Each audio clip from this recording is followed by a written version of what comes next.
In this video, we're going to be talking the setup for the Sumo deadlift. So as I said in past videos, I'm going to place my feet nearly as wide as they can go. For me, that's where my shins get around that ring of the bar.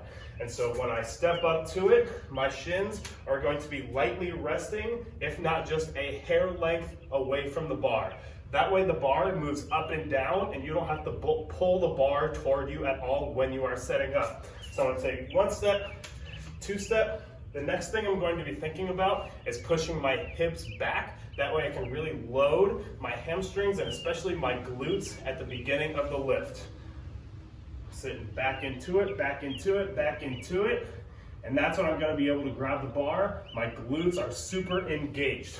One more thing is that I'm going to step up to the bar as I'm pushing my hips back, and right before I pull, I'm going to be thinking about pushing my knees outward to really engage my glutes. Think about kind of screwing your feet into the ground, opening up your hips all at the same time.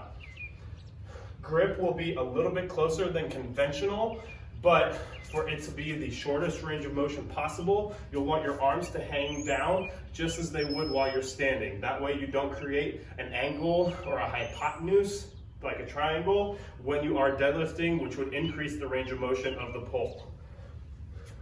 Take my setup, rotating my feet into the ground, pushing my hips back, that way I can activate those glutes.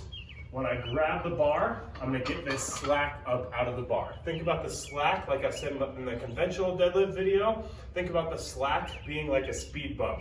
When you're driving, you hate to hit speed bumps that kind of mess up your car. When you're deadlifting, especially when you get to heavier weight, you do not want to hit a speed bump, or else you kind of mess your positioning up for the lift. Step, step, push those hips back, engage those glutes.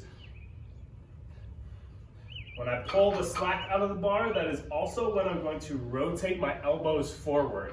What that does is it closes up my lats. Kind of think about if someone's coming to tickle you from behind, which sounds weird, but it really works. Someone comes and tries to tickle your armpit from behind, you're gonna close back like this. Watch, my elbows rotate forward just as they do for this lift.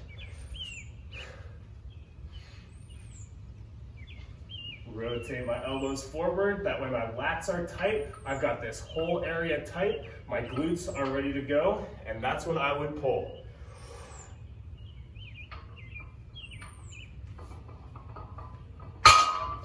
You want the bar path to be straight up and down, or else you're just increasing the range of motion, which makes the lift more difficult. The last thing, which I haven't mentioned yet, is my breath. If you couldn't tell, but on that rep, I went through my whole foot setup. I took a deep breath at the top.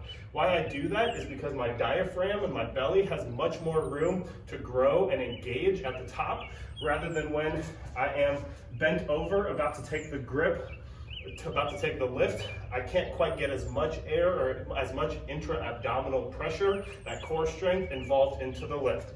Let me show you 3 of them.